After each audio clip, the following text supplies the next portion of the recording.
Madame, Monsieur, bonsoir. Lundi 27 janvier est un jour à marquer d'une pierre blanche dans l'histoire de notre pays.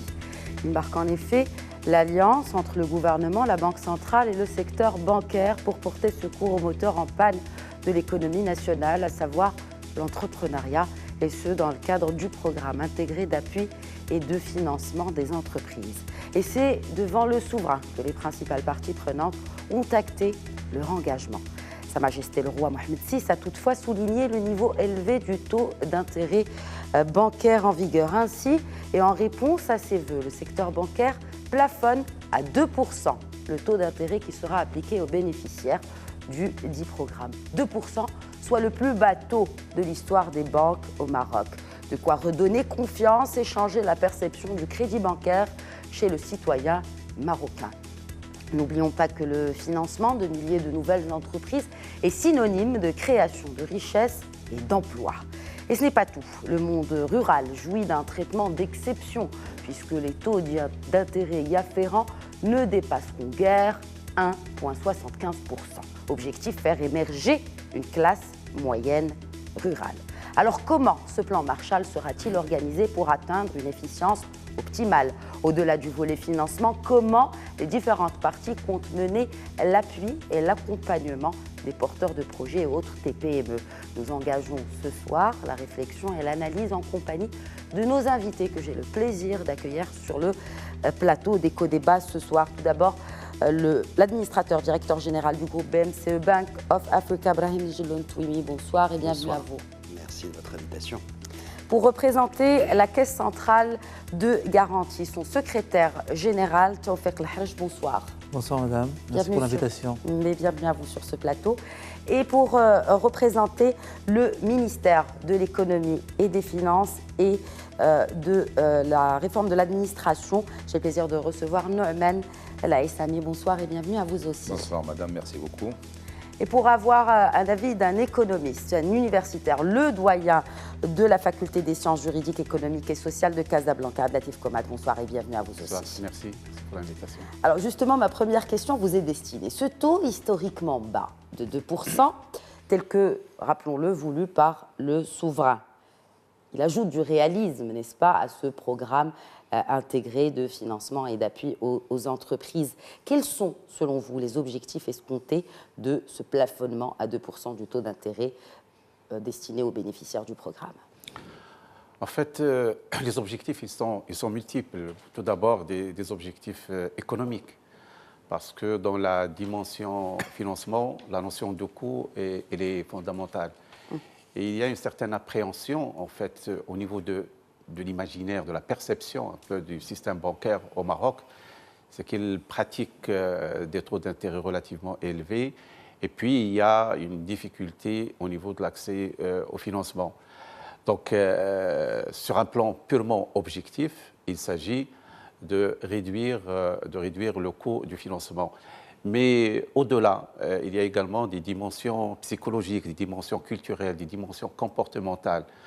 En fait, bon, d'ailleurs, je peux tout à l'heure vous annoncer des résultats parce qu'on mène une enquête annuelle dans le cadre du GEM, Global Entrepreneurship Monitor, qui est une enquête référencée par la Banque mondiale, qui étudie l'environnement social, l'écosystème entrepreneurial au Maroc, et qui montre que le Marocain, il est prédisposé à entreprendre sur un plan culturel.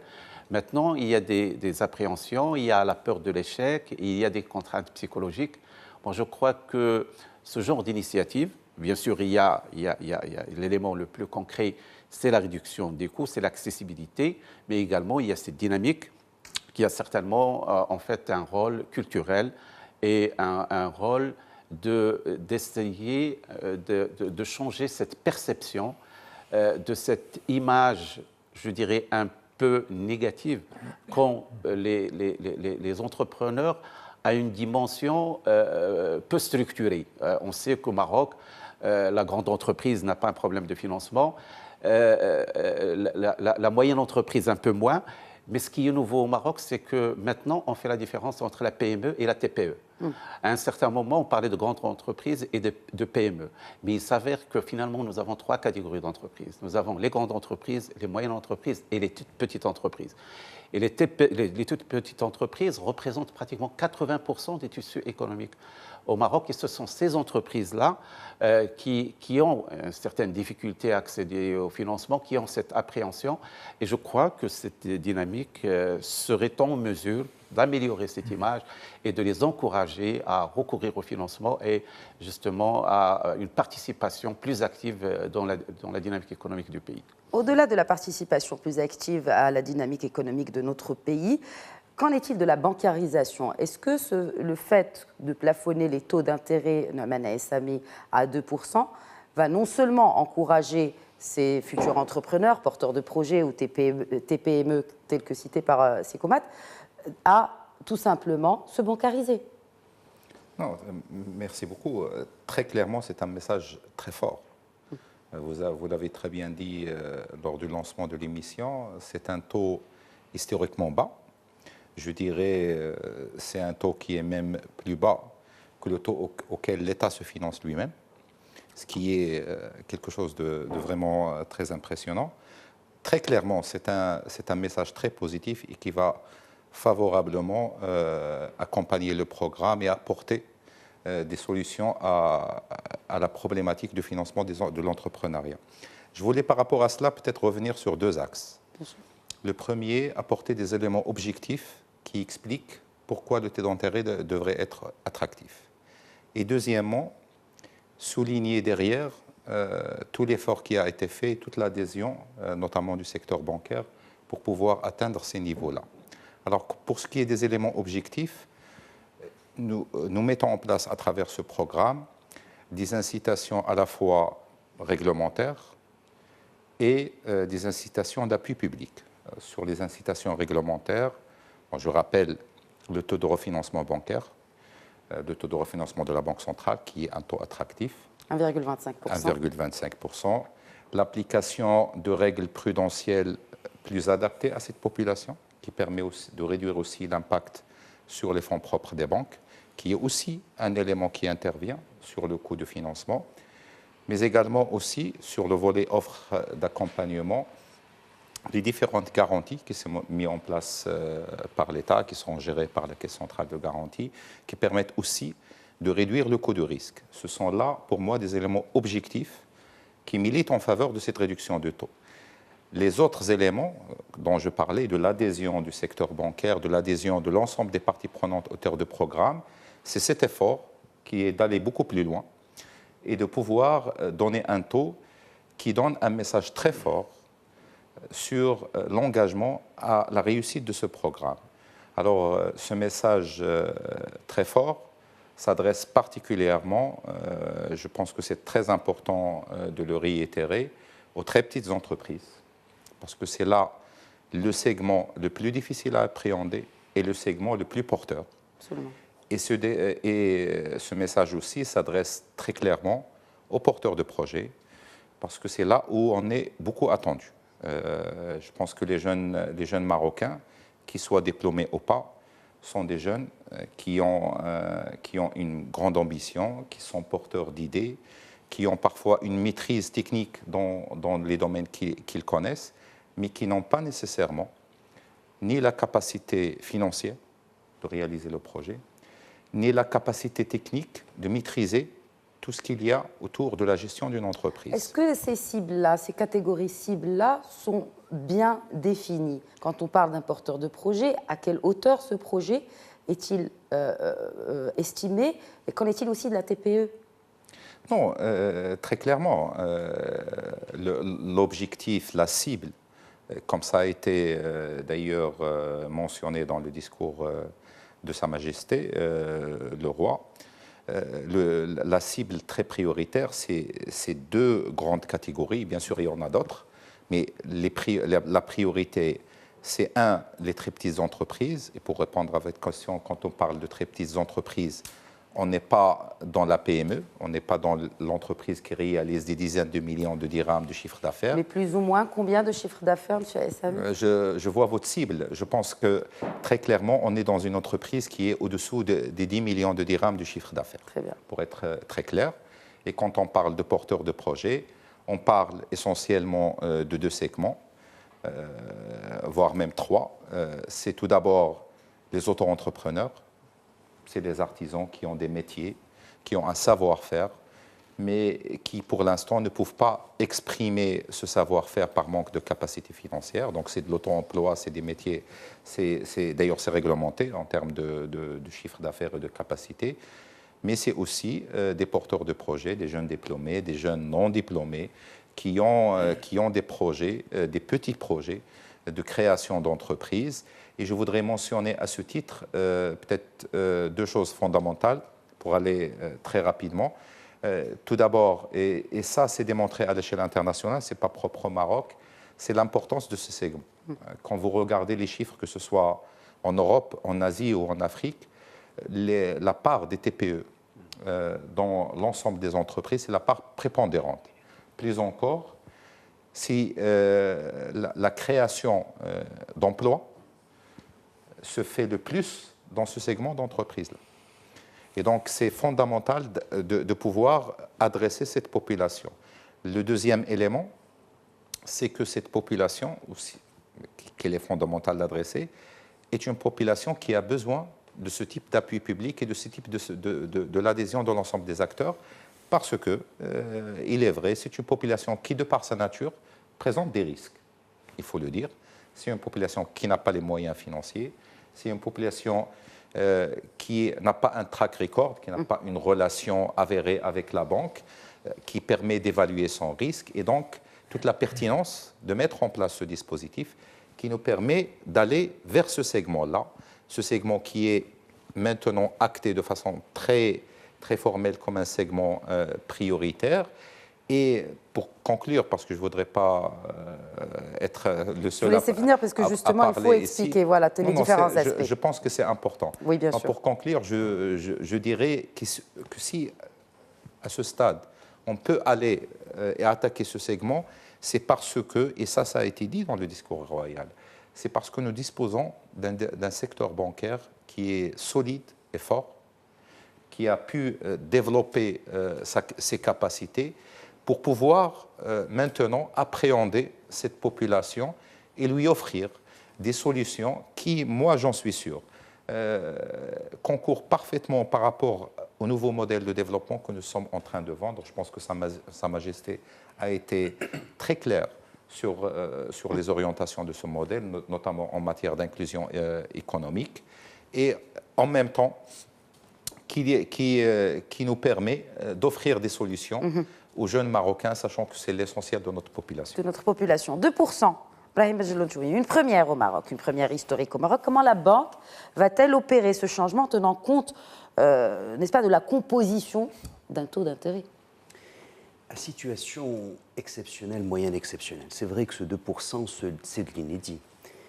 Et Samé l'a dit, c'est un puissant signal. Vous savez, on l'a vu à travers même la crise internationale, toutes les règles habituelles, classiques, doivent être bousculées. Si nous devions être des banquiers classiques, c'est dire un taux d'intérêt, c'est un coût de refinancement, certes, mais c'est également des frais de gestion, un coût du risque, une marge qui rémunère les capitaux.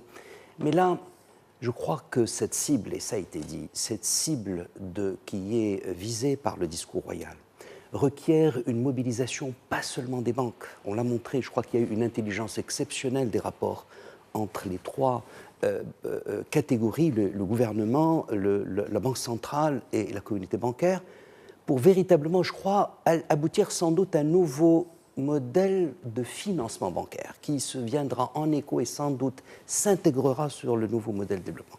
Parce que tout est exceptionnel. Nous avons l'accompagnement financier, il y a cette mitigation des risques, sans doute c'est le Harj mieux placé pour en parler, de la caisse centrale de garantie qui permet de couvrir jusqu'à 80%. Donc, si vous voulez, il ne faudrait pas utiliser, il ne faut pas regarder ce dispositif avec les yeux de banquiers classiques, et je crois que c'était l'invite très forte qui a été donnée par les discours royaux. Et je crois qu'il faut se féliciter du travail qui a été fait et qui continue. Moi, nous considérons sans doute que ce n'est que le début du chemin. On est sorti du Jihad al-Asghar et on va passer au Jihad al-Akbar, qui est cette mise en œuvre sur le terrain, l'affinement, sans doute le fine-tuning de tous ces dispositifs et l'imprégnation de tous ces acteurs, que ce soit dans le secteur bancaire, dans nos agences, mais sans doute aussi dans toutes les parties prenantes de l'accompagnement non financier pour que réussir cette révolution, véritablement. On peut le dire, certainement. Alors, nous allons bien sûr passer à l'autre volet, mais restons sur le volet financier. Tawfiq El-Harraj, est-ce que cela changerait quelque chose au plan d'action de la Caisse centrale de garantie? Bien sûr que cela va changer. C'est l'objectif tout indiqué pour nous tous de changer, de paradigme, de palier, et d'aller sur un nouveau rythme plus accéléré du financement. Je pense que ceux qui m'ont précédé l'ont signalé à juste titre, la résilience du système financier, le nombre d'entreprises qui ont servi. Mais ce n'est pas assez. Il faut aller à un rythme encore plus soutenu, plus développé. Et je pense que ce projet structurant va permettre à nous tous d'aller de l'avant. Pour ce qui concerne la Caisse centrale de garantie, nous sommes un instrument, un amortisseur de risque, si vous voulez. Et on le sait très bien, ça a été indiqué, Nouman l'a indiqué tout à l'heure, pas qu'au Maroc, mais à l'échelle universelle, cette catégorie d'entreprises, d'autant plus sur la phase la plus critique, celle de la création, présente un profil de risque assez significatif. Et le captage, si nous voulons faire plus et davantage de financement, d'opérations de financement de cette catégorie d'entreprises, les jeunes porteurs de projets, l'auto-entrepreneur, les TPE dans le monde rural, l'inclusion également de ceux qui travaillent dans le secteur de l'informel. Il faut déployer un arsenal et un dispositif puissant de captage pour l'arrimer aux sources de financement. Cela va sans dire que ça présente un risque, nous sommes conscients, et pour l'adresser, ce risque-là, la Caisse centrale de garantie est un amortisseur, comme j'ai dit à l'instant, pour réduire ce risque-là. Parce que généralement, qu'est-ce qui se passe? Quand un jeune porteur de projet, dans une banque classique, ici ou ailleurs, on présente un projet, on présente un business plan, des perspectives d'amélioration, mais on vient toujours, le dossier est bancable, il est faisable, mais souvent on se pose la question, et un banquier en toute légitimité, quelles sont la couverture au cas la garantie, finalement. La garantie. Donc les jeunes porteurs de projets, des fois, n'ont pas assez de sûreté à offrir en couverture de ce crédit. Et là, le message fort qui a été adressé, c'est qu'on va exclusivement retenir que les éléments constitutifs de projet. On ne demandera plus de caution personnelle pour cette catégorie d'entreprises en phase de création. D'où ce fonds de refinancement à 80%. D'où cette quotité de garantie, voilà. Exactement, d'où cette quotité de garantie à 80%. C'est un signal fort qui va permettre un petit peu de développer davantage et de capter davantage de TPME. Je voudrais juste revenir aussi sur cet autre changement, ou en tout cas ce taux préférentiel pour le monde rural qui s'établit à 1,75%. Et on le sait, quand on investit dans le monde rural, on dépend de la pluviométrie. Il y a beaucoup d'éléments qui font que un crédit qui est contracté dans le monde rural présente plus de risques qu'un crédit peut-être dans le monde urbain ou dans un autre investissement que dans l'agriculture, parce que c'est les investissements majeurs dans le monde rural, tout le monde le sait, c'est un secret pour personne. Est-ce que cela sera pris en compte dans votre stratégie? Écoutez, un taux d'intérêt, c'est un poste de charge. Et quand vous le réduisez, vous dégagez de la marge, des cash flows supplémentaires pour l'entreprise pour pouvoir faire face, entre autres, au remboursement de sa dette, notamment bancaire. Et dans l'activité rurale, les TPME rurales ne sont pas exclusivement celles liées à l'activité de l'agriculture. Mais c'est principalement cela. C'est principalement cela, et c'est lié, et c'est un écosystème qui fonctionne autour de cette activité-là. Mais ce qui est projeté et ce qui est visé en ambition d'aller encore plus, c'est dans cette politique publique de développer, et ça a été l'objet d'un discours de Sa Majesté, de faire une classe moyenne rurale. Et cette classe moyenne rurale, par ses différentes composantes sociales, et la TPME est une composante essentielle. Je pense que le taux d'intérêt, c'est pas que je pense, c'est une certitude, que le taux d'intérêt, c'est un tremplin, un levier fort pour mobiliser davantage de financement pour une population plus importante de très petites entreprises, auto-entrepreneurs dans le monde rural, l'inclusion des gens qui sont dans l'informel. Très bien. Alors, qu'entend-on par classe moyenne rurale, professeur Komat? Alors la classe moyenne, en fait, c'est une charnière sur tous les plans, aussi bien sur le plan économique que sur le plan social. La classe économique, plutôt la classe moyenne, joue un rôle très important dans la dynamique économique parce qu'elle a une proportion à consommer plus importante que les deux autres niveaux, que la classe la plus aisée ou la classe la plus pauvre. Parce que la classe la plus aisée, l'orientation de la consommation, c'est une consommation, je dirais, d'un niveau élevé de luxe. La classe la plus pauvre, il a une tendance à consommer peu. Et donc la dynamique de tout marché dépend de la classe moyenne. Alors, au Maroc, malheureusement, en fait, la place de la classe moyenne, à un certain moment, s'est atténuée pour justement continuer à jouer ce rôle moteur de la dynamique, notamment du marché intérieur. Sur le plan social également, sur le plan social, la classe moyenne est une classe fondamentale parce qu'elle est la charnière pour un équilibre social d'une société. Donc la classe moyenne, sur ce plan-là, également joue un rôle très important. Alors, effectivement, pourquoi s'intéresser à la classe moyenne en milieu rural? Parce que les chiffres ont montré que, autant peut-être au niveau urbain, nous avons toujours une classe moyenne qui existe. Par contre, le gap entre la classe aisée et la classe pauvre au niveau milieu rural, le gap est très important. Et donc, aussi bien sur cette dynamique économique que la dynamique sociale, on a besoin, d'une manière générale, de renforcer la classe moyenne et encore plus au milieu rural. Et je voudrais, sur ce plan-là, revenir, bon, Brahim, il l'a souligné tout à l'heure, au-delà de l'aspect technique, parce que c'est vrai, on parle beaucoup d'intérêt, etc. Mais je crois qu'il faut situer tout cela dans une vision qui, justement, on parle beaucoup du nouveau modèle économique, de la régionalisation avancée, et ces dimensions-là, ils ne peuvent voir le jour qu'à travers un certain nombre d'éléments, d'objectifs, notamment la création d'emplois. On le sait qu'aujourd'hui, la proportion la plus élevée de demandeurs d'emploi, c'est les jeunes, surtout les jeunes diplômés, qui ont un potentiel énorme en matière notamment de création de projets. Ce dont ils ont besoin, bien sûr, il n'y a pas que le financement, il y a de l'accompagnement, il y a de la formation, bon, on peut y revenir, mais c'est un volet très important.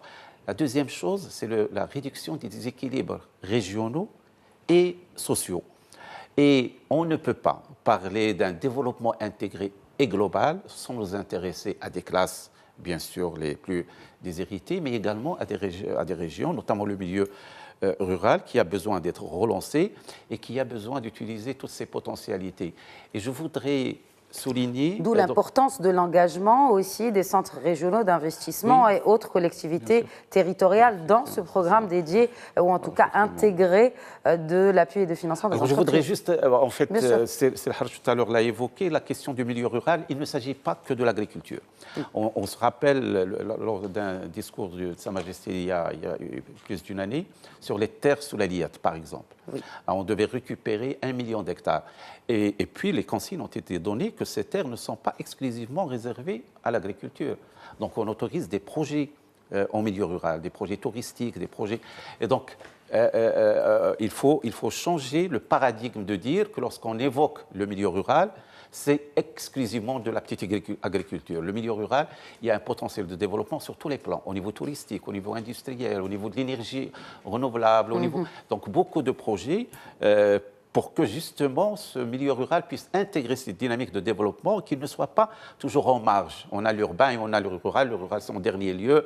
Et moi je crois, avec ce changement, avec ces tournants, il faut que l'approche développement rural soit appréhendée différemment. Et justement, pour qu'elle soit appréhendée différemment, il faut un accompagnement à cela, et cela va faire bien sûr l'objet de la deuxième partie de notre émission. Je vous dis à tout de suite et juste après la pause.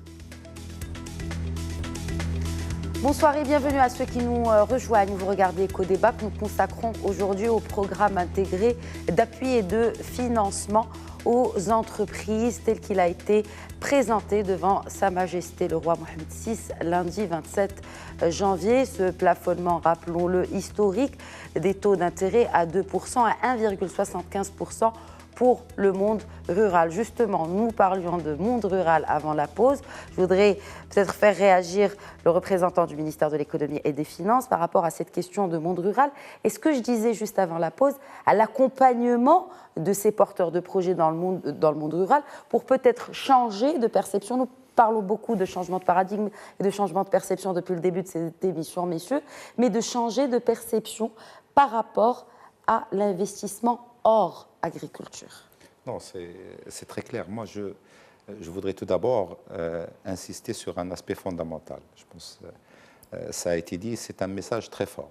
Déjà, le taux à 2% pour les très petites entreprises est un message très fort. Quand on parle de taux à 1,75% lorsqu'il s'agit d'activités rurales qui, par nature, présentent des risques et des coûts de gestion plus élevés, je pense que là, c'est très clairement dire que l'objectif d'accompagnement de l'entrepreneuriat, l'objectif de développement, ne peut être réalisé que si on appréhende, disons, le développement territorial dans sa totalité. Et cette appréhension ne peut se faire qu'en adoptant des solutions spécifiques pour le monde rural, qui sont très, très fondamentales. Alors, sur ce point, peut-être deux aspects. Ce taux de 1,75% sera rendu possible grâce notamment à l'intervention du Fonds Hassan II. Je le rappelle, le Fonds Hassan II va apporter 2 milliards de dirhams pour cette population, 2 milliards de dirhams remboursables, mais à taux zéro. Sans intérêt. Sans intérêt, donc qui permettra d'apporter un soutien supplémentaire à ce monde rural-là. C'est-à-dire, est-ce que ces 2 milliards seront utilisés pour le financement ou pour... c'est une enveloppe destinée pour le financement des crédits? Exactement. C'est une enveloppe qui est destinée pour le financement ou le refinancement des crédits qui sont accordés aussi, donc, pour les banques et pour les activités dans le monde rural.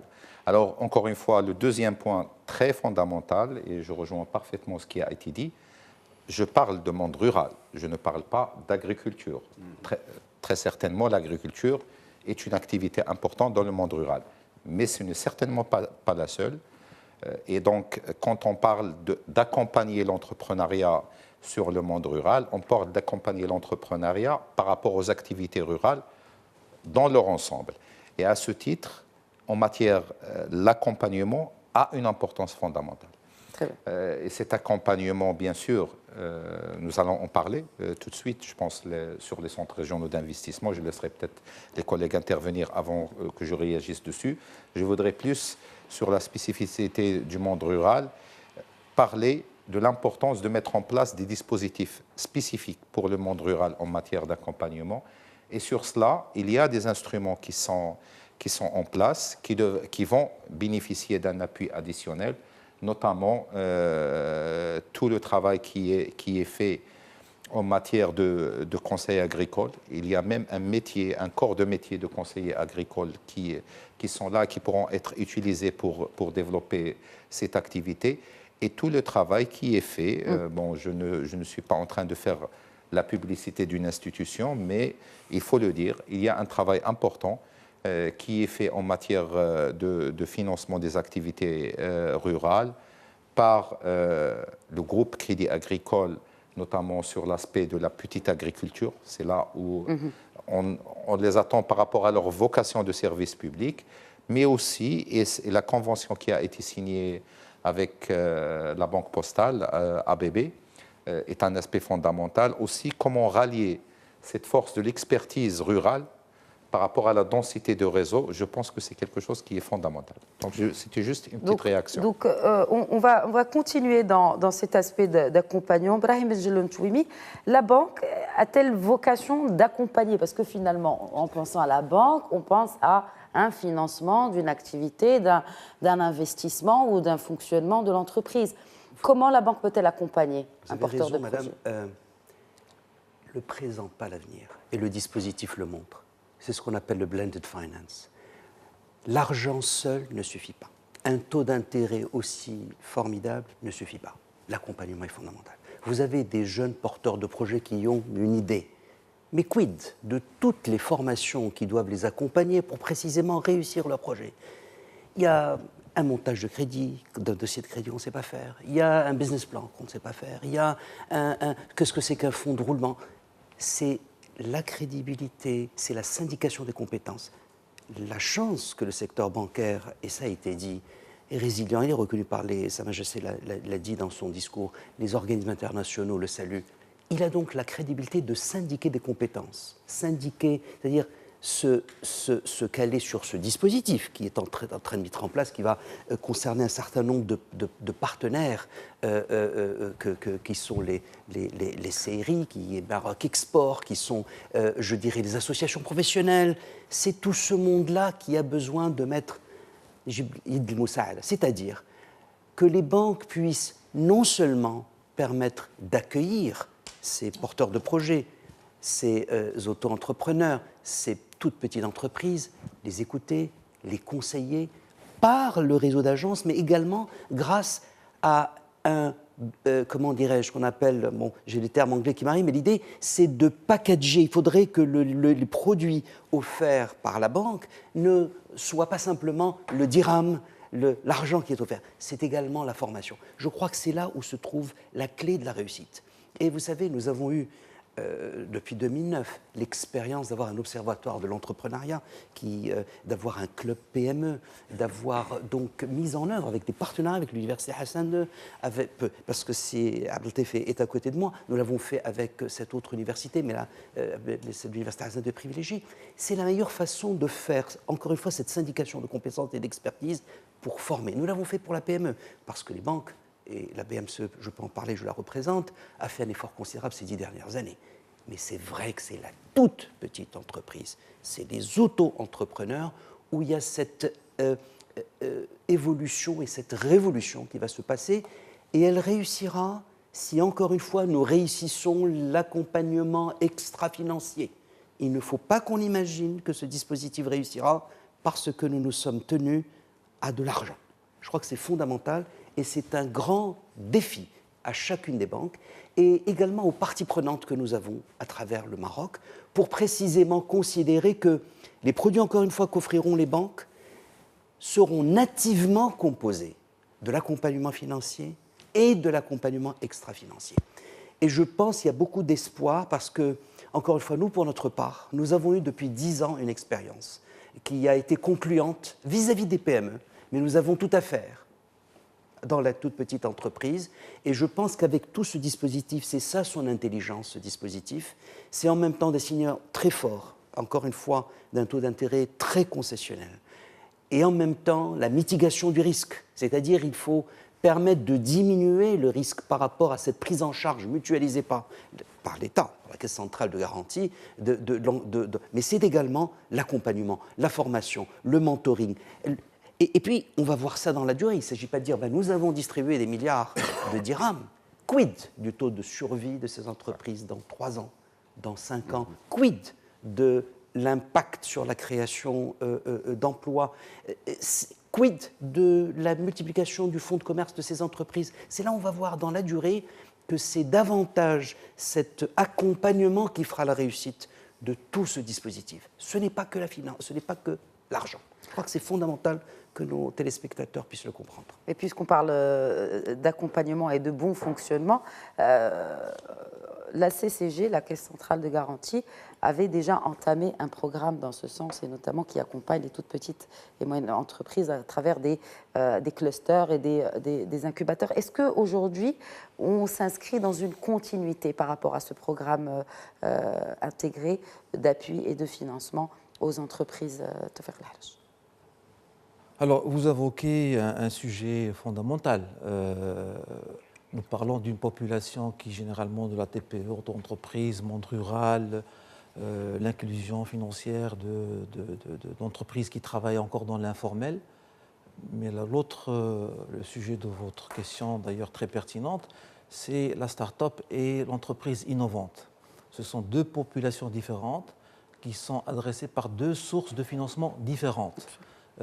Si déjà on parlait de la TPE, de l'entreprise avec un profil de risque donné, on en a déjà parlé surtout dans la phase création, ces gens-là ont déjà un business model établi. C'est des métiers qui existent. Quand on parle d'auto-entrepreneur, on parle des petites professions, un menuisier, un plombier, un chauffeur de taxi, des activités communes, rurales, de service à la personne. Mais quand vous parlez de l'innovation, là vous êtes sur une autre dimension de risque, laquelle ne peut en aucun cas, pas qu'ici chez nous, mais partout ailleurs, ne peut pas être financée par de la source bancaire. Pourquoi? Parce que le niveau de risque est tellement élevé qu'elle n'est pas une population naturelle de celle des banques. Ceci étant, elle n'est pas pour autant délaissée à part. Vous donnez l'occasion de parler du fonds Innovinvest. Nous avons adressé cette problématique de l'innovation et pour l'adresser, nous partons des porteurs de projets, d'idées. Quand on en a une idée, il faut chercher est-ce qu'elle est faisable techniquement d'abord, est-ce qu'il y a un marché, est-ce qu'il y a un client, il faut chercher son prototype, il faut construire et tout ça, nous savons que le taux de réussite est très faible. Donc, il faut avoir la capacité et les moyens d'adresser cette population. Nous l'adressons par des primes à l'innovation, InnovIdea. Donc, c'est des subventions qui peuvent aller jusqu'à 200 000 dirhams. Et quand le projet avance et que l'idée est mature et qu'on voit un dessin de marché, on l'accompagne par des prêts d'honneur, qui sont des prêts sans intérêt et sans garantie, qui permettent d'aller de l'avant pour l'entreprise. Et lorsque encore le projet avance dans sa maturité, nous avons structuré des fonds d'investissement dans lesquels il y a nos amis de la banque, de la BMCE entre autres, et nous avons structuré. Pourquoi? Pour que ces fonds d'investissement, des fonds d'amorçage plus particulièrement, aillent faire des prises de participation. Ce qui les intéresse, c'est de prendre en charge ces startups innovantes et leur apporter non seulement le financement, mais surtout et principalement l'accompagnement nécessaire parce qu'ils sont dans un monde nouveau. Et je saisis l'occasion qui m'est donnée pour parler un petit peu de ce qui a été dit tout à l'heure. Et je pense qu'il y a une population tout naturellement, un vivier dans lequel on pourrait puiser énormément de TPE, d'auto-entrepreneurs viables, parce que ça a été démontré, et avec lesquels on peut les arrimer à un système financier classique, fonctionnel et surtout visible, et sortir de l'informel. Nous avons servi, dans le cadre du programme Fogarim, vous avez facilité l'accession à la propriété pour des gens qui ont un revenu modeste ou non régulier, pour dire les choses autrement, qui sont dans l'informel. On a réussi à leur ouvrir le port du crédit bancaire et les banques les ont servis. Nous avons un très bon comportement de ces gens-là. La sinistralité attendue quand on a conçu le programme, ce que nous observons, nous sommes largement en deçà de ce qui a été prévu. Donc, il y a du potentiel. Maintenant, comme a dit Ibrahim Jlontouimi, ces gens-là, il faut les prendre, il faut les encadrer, les aider parce que c'est des gens qui ont réussi à rembourser un prêt à l'habitat. Les revenus qui ont servi au remboursement de ces prêts à l'habitat, ce sont des prêts qui reviennent d'activités professionnelles. Donc, sauf que ces activités professionnelles sont généralement exercées dans l'informel. Donc, il faut les sortir, les encadrer, leur préparer un business plan, leur faire connaître qu'est-ce que c'est. Ils sont déjà commerçants, ils sont déjà entrepreneurs dans la vie active. Il faut juste un plus pour les arrimer à des circuits de financement formel. 150 000. Et je tiens à signaler quand même un fait assez intéressant. Il y a des femmes majoritairement dans une proportion importante qui en bénéficient, et le taux de remboursement des femmes est encore meilleur des hommes. C'est clair. Et je pense que pour la femme, il y a une place importante à jouer dans ce grand projet intégré d'appui au financement de l'entrepreneuriat. Alors, vous avez évoqué la responsabilité justement de ramener ces gens vers, ou en tout cas d'accompagnement. M. Brahim Jlontouimi a clairement expliqué le rôle des banques dans cet accompagnement. Je me tourne vers Nouman Laïssami, qui est finalement fédérateur de tous ces efforts-là. Comment fédérer ces efforts? Comment créer une synergie et en tout cas des efforts qui soient transverses vers la même vision? C'est la bonne question. Mais je voudrais aussi derrière. Du coup, tout le monde veut y répondre. C'est très bien. Peut-être avant d'y répondre, oui, bien sûr. Je vais avoir deux petites réactions par rapport à deux interventions qui m'ont semblé très pertinentes.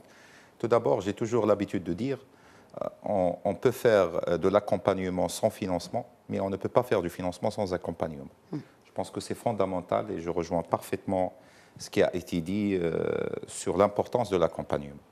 Et je vais faire le parallèle pour répondre à votre question. Mais avant, je voulais revenir sur la thématique des startups, parce qu'effectivement, comme l'a dit Tawfiq, les startups, c'est une thématique spécifique. C'est une thématique pour laquelle il faut adopter une approche dédiée. Je pense que le fonds Innovinvest est une bonne démarche dans ce sens, mais pas que. Et d'ailleurs, nous sommes en train de travailler très fortement sur cette thématique de financement des startups parce que c'est des thématiques de transformation et c'est des thématiques d'avenir.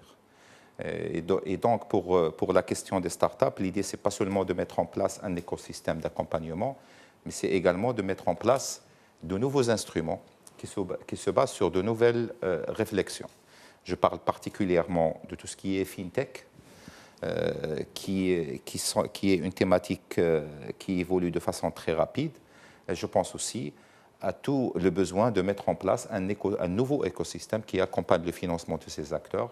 Notamment, je peux citer, pour être très concret, je peux citer le projet de loi sur le crowdfunding qui est actuellement au Parlement, qui met en place des plateformes dans lesquelles un jeune pourrait soumettre à l'ensemble du public, sans intermédiation, un projet de financement, mais aussi tous les efforts qui sont faits pour développer toute une industrie de business angel.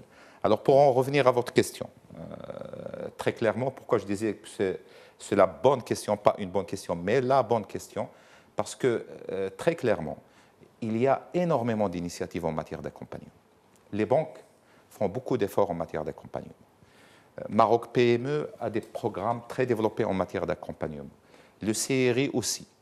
L'OFPPT, l'Office de formation professionnelle, a des programmes d'accompagnement. La CGM en fait aussi également.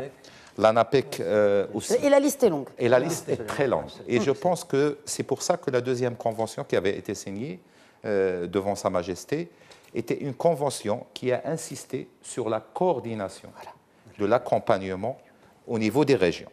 Parce que je pense que ce qui est fondamental pour l'accompagnement, c'est deux choses que nous essayons d'adresser.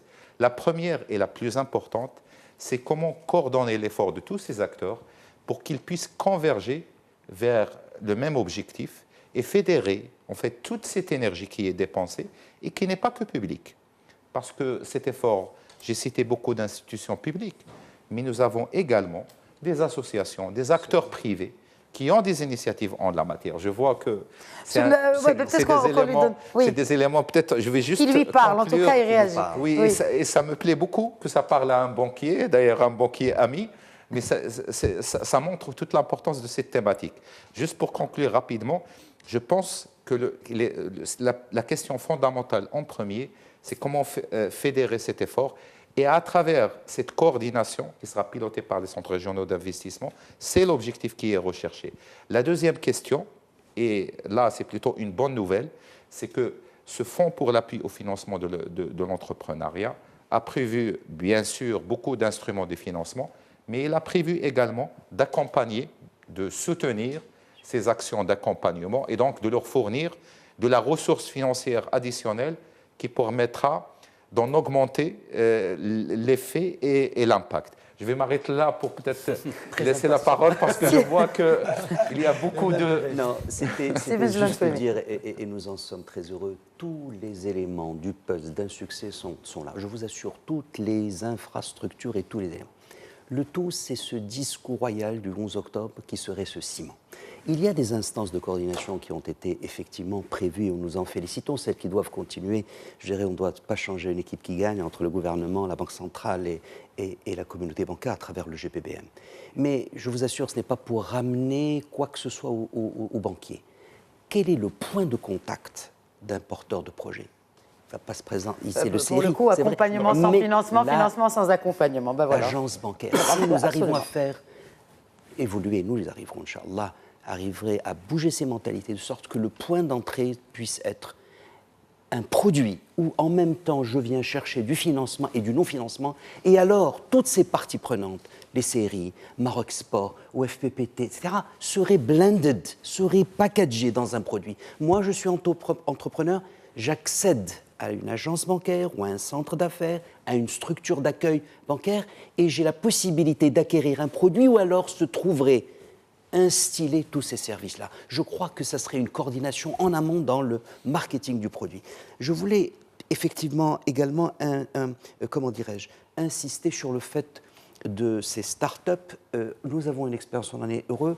L'incubateur au sein de l'université Hassan II, qui est en cours de... Il y a une première promotion qui est prévue, il y a également au sein de l'ISCAE et dans d'autres universités encore, comme l'université métropolitaine de Fès.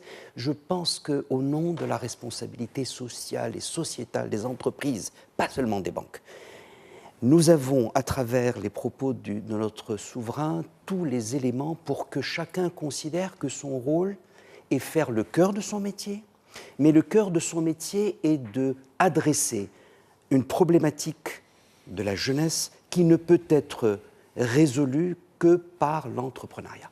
Nous n'avons plus les moyens, au sens d'une économie telle qu'elle évolue, où vous avez le salariat qui est le pourvoyeur d'emploi, où vous avez le fonctionnariat qui est pourvoyeur d'emploi.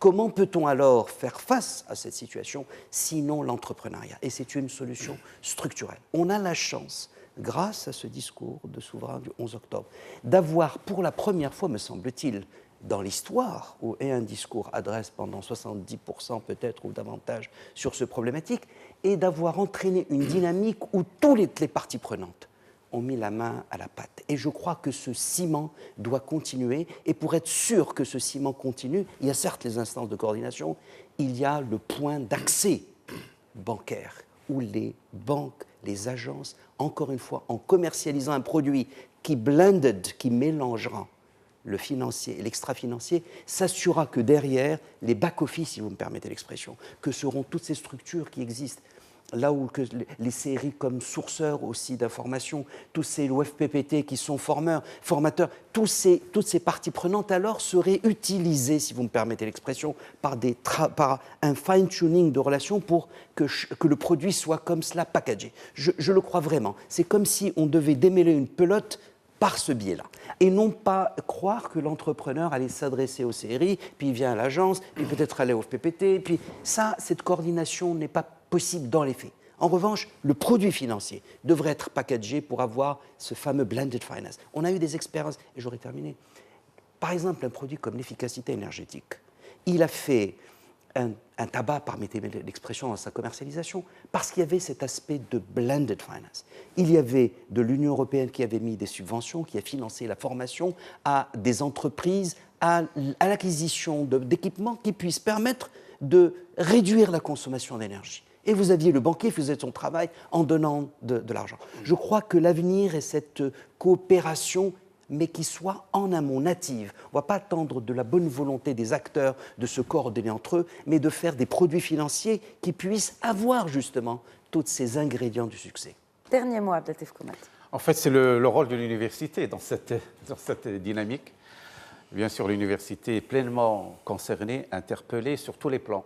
Bon, tout d'abord, en amont. Aujourd'hui, on parle beaucoup de l'entrepreneuriat. L'entrepreneuriat, c'est une culture qu'il faut développer. Il y a toute une réflexion aujourd'hui pour justement donner à la dynamique estudiantine cet esprit entrepreneurial.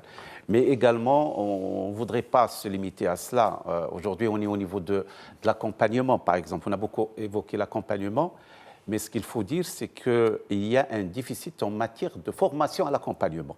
Et nous avons monté un master donc, avec la Fondation Mohamed V qui forme des accompagnateurs. Et nous avons déjà 2 promotions, donc ce qui fait que l'université... À quel niveau ils sont, ces accompagnateurs? Et au niveau des masters, Très bien. donc il y a une première promotion d'une 30aine, donc qui est sur le marché et qui Je veux travaille. dire, à quel niveau est-ce qu'ils opèrent dans les banques ou dans d'autres institutions? Beaucoup plus dans des. Nous avons par exemple avec le centre Mohamed VI de la TPE, donc qui a recruté une partie d'entre eux et même en fait les employés du centre sont venus suivre cette formation. Donc l'université joue un rôle sur ce plan-là, mais également un rôle d'incubation, comme l'a dit Brahim, pour accompagner des porteurs de projets. Malheureusement, on pourra parler du sujet en un mot alors. Vraiment en un mot, c'est Sami. En un mot, je pense que l'ensemble des acteurs ont fait beaucoup d'efforts. Je voudrais souligner le rôle central du porteur de projet pour la réussite de ce programme. Et responsabiliser le porteur de projet. Et le responsabiliser tout autant que les autres pour acteurs. que les autres porteurs de projet puissent en bénéficier. Très bien, merci beaucoup Manaïs. Vraiment, le temps de l'émission est écoulé, on est même en train de gratter un peu plus. Tawfiq Lahrache, merci beaucoup d'avoir répondu à l'invitation de Médien TV. Brahim Jlontouimi, nos remerciements également. C'est Abdelatif Koma, toujours un plaisir de vous accueillir sur ce plateau. Merci à nos chers téléspectateurs de nous avoir suivis. Très très bonne suite des programmes sur notre antenne et rendez-vous la semaine prochaine pour un nouveau numéro d'Éco Débat.